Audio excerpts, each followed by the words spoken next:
Hello, I'm Erin Marcus, founder and CEO of Conquer Your Business, and I want to welcome you to Ready Yet? If all you needed was a step-by-step plan of what to do, you could buy a book on how to succeed and you would be all set. But here's the rub. You'll never do what it takes until you become the person it takes to do it.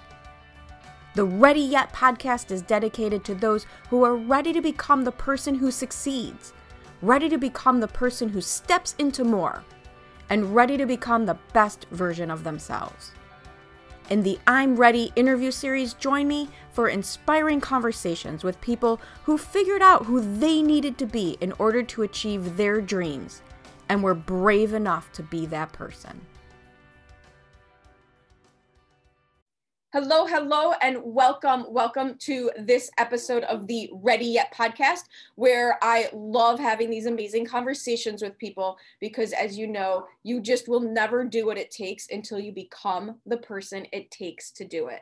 Today, I'm excited to have Lee Heyward joining me. I met Lee a few months ago at an event that I attended. She is the personal stylist for my coach, and I was very excited to learn more about her, learn her approach to style, how she really helps people own their space and own their stage and show up as their authentic self, which if you've heard any other episode here, you know I'm really, really big on. And I was just so excited to have you join me here. So why don't you give people a bit of a more formal introduction to yourself and what it is that you do? Sure. Well, thanks for having me. This is great. So yes, my name is Lee Heyward, and I own a company called The Prosperous Image, and it's had a very sort of interesting story of its own in terms of how it's evolved. But where we are today is that I work with elite service professionals, so entrepreneurs who are really trying to make an impact in what they do and they're client facing. And we align all the pieces of their brand. But the most interesting part of a powerful brand is that it always starts with you. So what you can fix all the things that you want, but if you don't truly sort of go in deep and look at how the founder is showing up and how your vision is playing out and how you're presenting yourself with all of those parameters, then you don't sort of get that upward success trajectory that we were talking about earlier. It's really the key. So it's very fun. Well, and I totally get that. I've seen that with myself. I was always one of those people who you can tell how I felt by what I wore. You could tell if I was feeling good that day, if I wasn't feeling good that day, but I wasn't using it to change those feelings. I was using it to reflect those feelings. Mm-hmm. And clothing is so powerful. And it's one of these things that, like, we all get dressed because we have to get dressed. It's like when we're children, when you're a baby, you get up, you take your pajamas off, you put your clothes on. It's just a thing. And then it becomes a thing where, like, you can't go outside naked, you'll get arrested. Like, you know, there's other factors to it. But it really is this piece that is so strategic in terms of helping you channel how you feel. My clients always laugh at me because I'll have them send me a picture of something and I'll be like, well, forget that. And they're like, how do you know that? I'm like, I can see it on your face. Like, you just don't feel it. And so it's not it. It's so true. It's so true. So I have to ask, because you said there's an interesting story behind how your company got to where it is. So tell me, like, what is your background and how did you become your approach to style is different. I've spoken with several stylists over my years on stage as different parts of programs and people who I just chat with. And the way that you talk about it, it's a little different than the people who just focus on, here, I can put together a really cute outfit for you. Yeah, it is. And it's like, I take a lot of, like, that it matters to me because I don't believe that clothes are sort of this thing that you just put on as a Band-Aid. I really believe that they are a true tool and they are a marketing tool if you're an entrepreneur.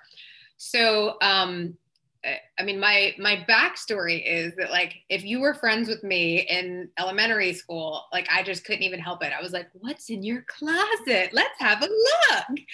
And we would, you know, I would make outfits. I have a story in my book where I talk about my best friend from 4th grade who I'm still friends with. And we took those, like, old school dry cleaner hangers that had the paper in them. Yeah. We would write on them, like, blue shirt, red top, Oh my gosh. purple scrunchie, yada, yada, yada, like the whole thing Monday. Like, don't show Oh up my on God. Monday without this exact outfit. Like, I mean, my poor That friend. is so much fun. That is so awesome. All I could think about is I learned how to be a girl in the 80s and I still have to be really, really careful. So like, where were you back in the day? That Oh was yeah, I mean 1979, that's when I was yeah. born. So represent the 80s. And it is funny because my daughter is 10 right now and the scrunchies are coming back. Like scrunchies are back.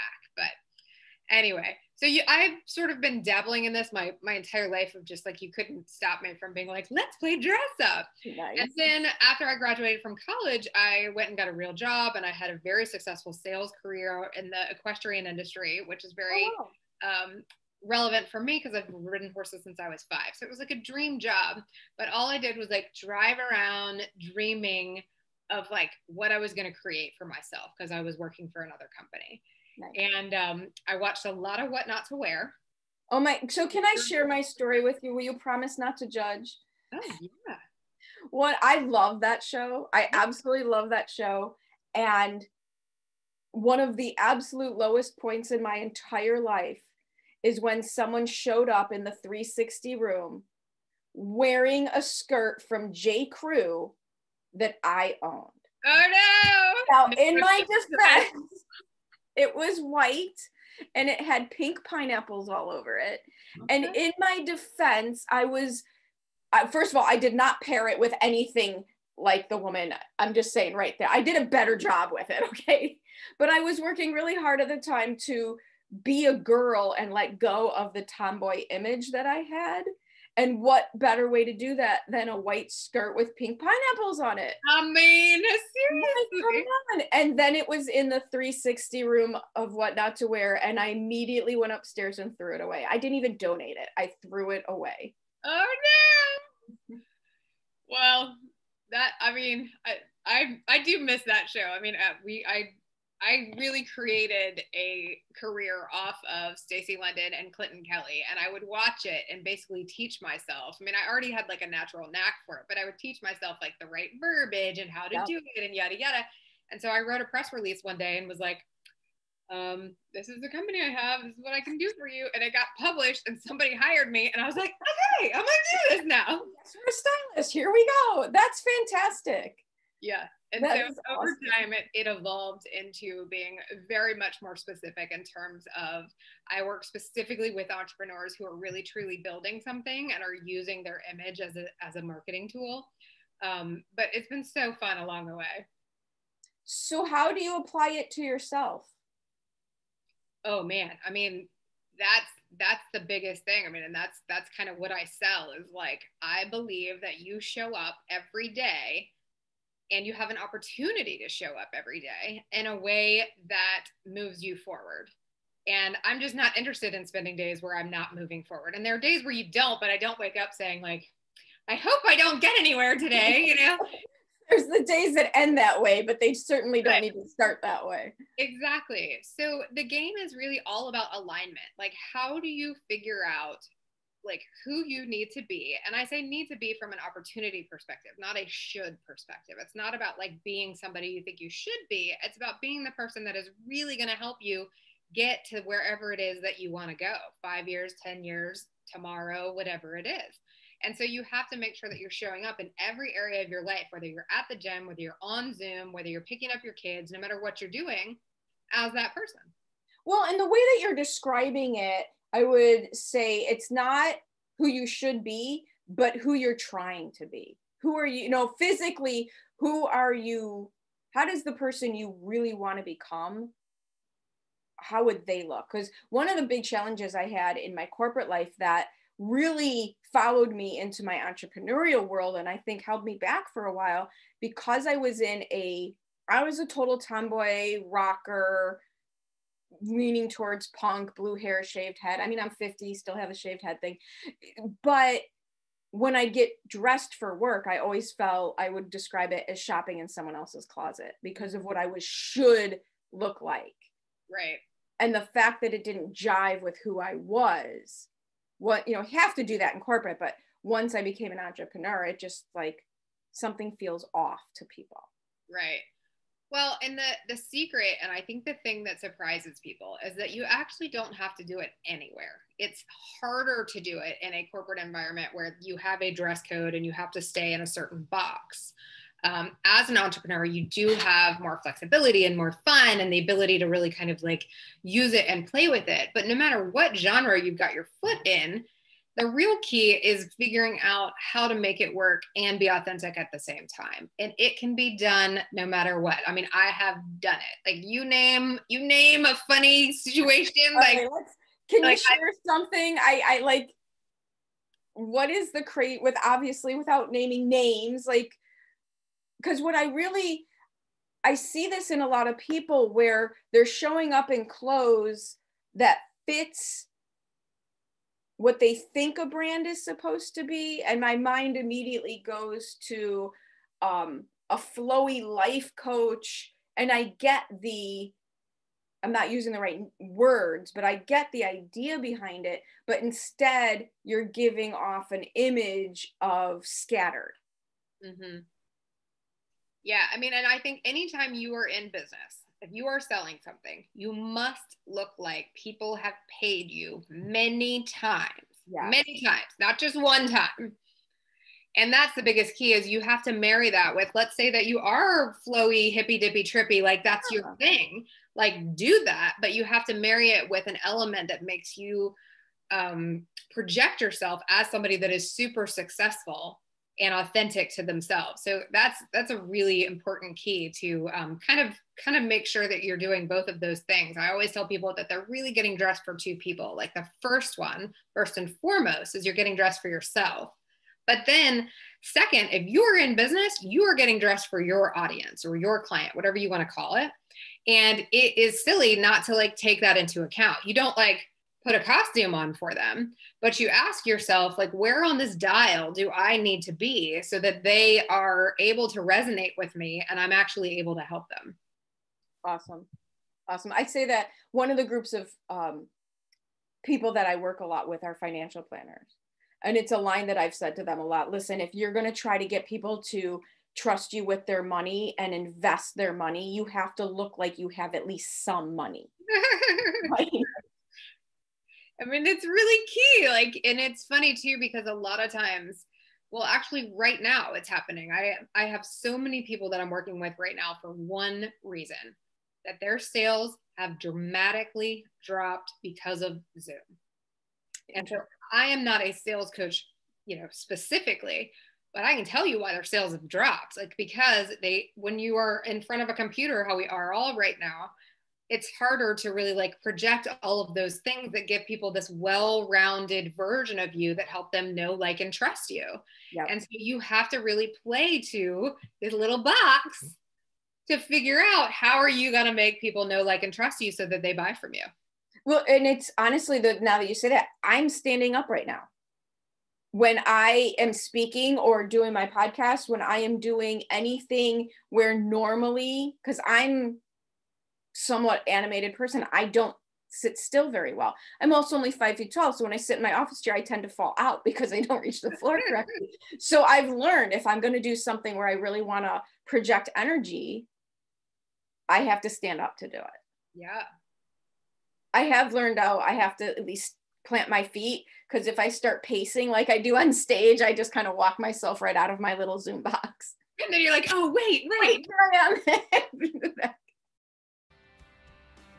I hope you're enjoying this episode of the Ready Yet podcast. I know I really enjoy having conversations about who you need to be in order to reach new heights. As founder and CEO of Conquer Your Business, I work with my clients at the intersection where what they need to do to succeed meets who they need to be to do it. If you would like to have a conversation about your business, please reach out to me at Erin@conqueryourbusiness.com.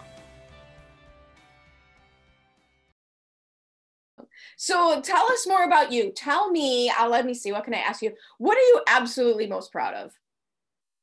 Oh man, that's a hard question. Isn't it? Okay, I'm going to make it like super relevant to this exact moment in life and where we are going through a pandemic. There was a moment in the beginning of COVID where my kids were at home. I was teaching kindergarten, fourth grade, and running a business, and it was a disaster. And in the beginning, I was like, I can totally do this. It's gonna be fine. It was not fine. It was totally not fine. My favorite meme is totally the little dog drinking the coffee and everything's on fire going, this is fine. Everything's fine. And I had this moment where you asked me about the proud question. I had this moment where I asked myself, like, when we come out of this, whenever that is, how do you want to look back on yourself? Not what happened, not what you accomplished, nothing. How do you want to look back on yourself? And I had this moment where I was like, I want my grandmother to be proud of me. Like, my grandmother has been passed for a long time. She was just an amazing, powerful woman that, like, if she was living today, she would just be going through this like the rest of us, but with a great attitude. Mm-hmm. And so honestly, it occurred to me yesterday that, like, I think there are so many gifts that we can take from this last 9 months. And I am actually really proud that I have been able to shift that in my mind. And I live there. I don't believe in the 2020 suck shirts and that doesn't help us. So that's where I live. I'm hoping to kind of live this time from a different perspective. And ironically, the growth in my business has been huge. So I don't know. So the proud question made me think about that. It's a very specific thing that I sort of got that was like, oh, I want my grandmother to be proud of me. Well, and it sounds like, and it's interesting because I've seen this with a lot of people.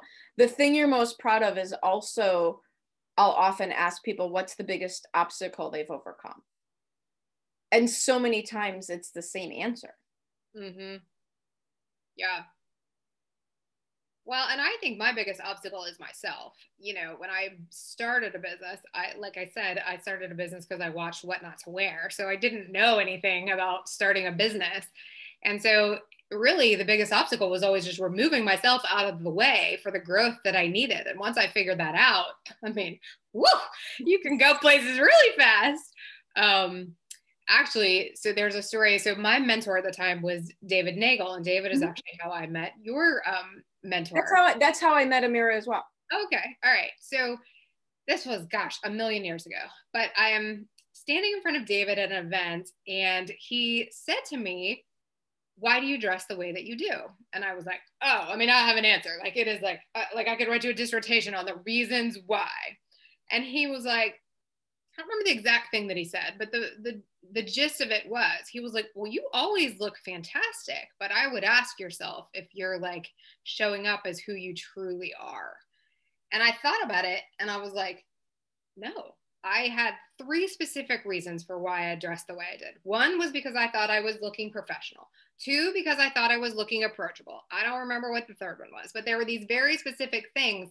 Instead of just really stepping into like, no, this is who I am. If we jive and, you know, I can help you, great. And so it was like that turning moment that I completely changed the way I was presenting myself and took off the costume and got rid of all the shoulds, and then started teaching people that. That's awesome. I've had several conversations with people because I think there's a big difference, and I'm sure you see this. For me, it's an occasional conversation. For you, I imagine it's a constant conversation. The difference between using clothes to show up your best in your best possible way for an intentional purpose, and using clothes as armor. Because if I look absolutely perfect, no one will know. Right. I mean, and there's so much that goes into that. People hide in clothes. People are afraid to put themselves out there in clothes. People do put themselves out there in clothes. Right. It's equally difficult. You know, so like, and there's always a reason why. And I think it goes back to, I think we actually did this exercise during the event that I met you at, where it really comes down to this one question. How do you want to feel? Right. And people are always surprised by that, because I don't ask you how you want to look. That's almost irrelevant, because that's like 3 steps down the line. You have to start with how you want to feel, and you have to be so honest with yourself. Like, if you want to feel like the shiniest star in the room and you're a little embarrassed by that, it doesn't matter. Write it down, like, shiny star. That's what I want to look like. And then you figure out how to be the shiny star and do it in a way that, you know, resonates with what you're trying to do and the people you're trying to sell and that kind of thing. So That's a real key, is really asking yourself how you want to feel instead of having this dissertation on here's why I dress the way I am. It's professional, it's approachable, it checks all the boxes, and it doesn't actually do you any good. So going back a little bit, I'm curious if you come from entrepreneurs, or you mentioned you had a job in the horse industry. Was that an entrepreneurial position, or do you have family members going, that's nice, dear, you want to make people look good, the little pat you on the head type of experience that a lot of us entrepreneur, or the, oh my God, you're quitting the experience I had, oh my God, you're quitting your 6-figure job with expense account that paid for an MBA to do what? No, there are not really any entrepreneurs in my family, other than like now my brother is an entrepreneur. And I think one day my sister may be, like, so I think our generation may like kind of tweak that. But I don't know. My parents were really good at always teaching us sort of both sides of the coin. I rode horses growing up my whole life, but like when we needed a new saddle, like I had to go to the bank with my parents and co-sign it. So I understood like the fact that the thing costs money, and if you are going to have this thing, you have to go make the money. So I never really thought about this, but I became an entrepreneur at a really young age because I started teaching riding lessons. And I very quickly figured out that as a 9th grader in high school, it was way better for me to make $30 an hour than all my friends working at who knows where. My first job, now I've got almost 10 years on you. My first job, I made $3.15 an hour. Yeah, so I could have bought you some lunches, I guess, and nice drinks. Now, I couldn't work that many hours, but I very quickly learned the value of making your own schedule, having to, if you tell somebody that you're going to do it, you have to do it. Yes. So I'm definitely grateful for that experience. Awesome. So let's give some folks some parting words. Like when you're first starting out with, you and I have had a conversation, you've dropped some really good information here on what people should be thinking about in terms of what they're wearing and what they want to do. If I know you're asked for your advice all the time. What's like a universal thing to get somebody started, someone who feels they never know what to wear, or isn't real happy even having to make that decision? Yeah. Well, I mean, I know that there's like the saying of like dress for the job you want, not the job that you have. And I like to flip that around a little bit and basically talk about it in the perspective of dress for where you want to go. Mm-hmm. So think about yourself in 5 years, think about yourself in 10 years. If that's too far, back it up and think about yourself in 6 months, 1 month, whatever it is. And think about who you really want to be. Like, how do you want to feel walking into some big moment? How do you want to feel if you meet some specific person? And tap into that and stay in that place. When you wake up tomorrow morning, great, you're getting dressed for December, whatever the date is, but it's really about getting dressed for December 5 years from now. That's what you're actually doing the work for now. And that's a totally different way of thinking about it than like, oh, I have to get up and get dressed. No, you're getting dressed to empower the result that you want 5 years down the road. I love, that reminds me a lot when this whole happened, when everything got shut down. I found myself on Zoom at my first virtual event for Rachel Hollis, the woman who wrote Girl Wash Your Face. Yeah. And I had read the book. I liked the book. I liked her, but I didn't really know her. And I certainly would not have spent money to travel across the country to be with 1,000 other people in an audience. I didn't like her that much. But it was kind of cool. It was one of those good things that came out of our situation was I got to attend one of her events, which I normally wouldn't have gone to. And she did something really well that I think you also just did. And she talked about self-care and going for a walk every day. And I'm not going for a walk every day just because I'm supposed to exercise. I'm going for a walk every day to rejuvenate myself so that I can show up for my kids, so that I can show up for my family, so I can show up for all these people that bought a ticket to my event. And when you tie your activity back to what you really want, it has a bigger impact, even if all it is getting dressed that morning. Yep. Yeah, Awesome. I actually posted on Instagram yesterday a picture of a tree that I passed on a walk, and I posted that like one of the real gifts of quarantine for me is walking, and I was not making time in my schedule for that before, 9 months ago. And it's the thing that makes me sane. It's the thing, like the ideas that come to me while walking are ridiculous. I've started doing sales calls while walking. Like the stuff that would have never come is literally because I've taken the time to do that thing that I know gives me the most sort of clarity and sanity. And it's crazy how. And I think clothing and what you're wearing can have that same effect. Yep. It can absolutely have that same effect. I mean, and even to tie it into the walk, if you go walking in your schlumpy sweatpants that, make you feel like terrible, versus if you get dressed in just a pair of jeans or like your workout pants or whatever it is, the difference in terms of how you feel and the things that are going to come to you when you're doing that activity are totally different. Absolutely. Absolutely. Well, this has been awesome. Thank you so, so much. I want to make sure people know how to get a hold of you, because I know you have a book. I know you have fantastic ideas. I know you really, really, really can help people in a huge way that they are not even realizing. So if they're listening instead of watching the video with the show notes, what is the fastest way for people to get a hold of you? Yeah, so the fastest way is simply visit the website, which is leeheyward.com, and Lee is Lee and Heyward is Heyward.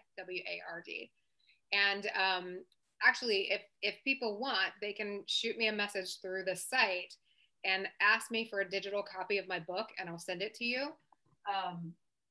It's strategically suited. Very cool. It's on Amazon, but I can also send you a complimentary digital copy. And it's a great place to start if you are wanting to try and figure out how to put your most like powerful foot forward and figure out what strategically suited looks like for you. Very cool. Thank you so, so much. This is awesome. It's been great getting to know you even a little better, especially now that I know the horses thing. Yeah. Awesome. Thank you again so much. You're welcome. Thanks for having me. Thank you so much for joining me on the Ready Yet podcast. I get so motivated by the amazing accomplishments of the remarkable people I meet, and I'm excited to be able to share some of their stories with you. You can find more episodes of Ready Yet at your favorite source for podcasts or at conqueryourbusiness.com. And if you've already decided that you are ready to become the person you need to be to achieve your big goals, feel free to reach out to find out how I can support you in your efforts, or check out the Work with Erin page on the Conquer Your Business website. I also invite you to share this podcast with anyone you know who loves to learn and be inspired. And if you're so inclined, I'd be absolutely grateful for any reviews you'd like to share as well. Thanks again for joining me. This has been Erin Marcus, hopefully inspiring and helping you to go conquer your big dreams.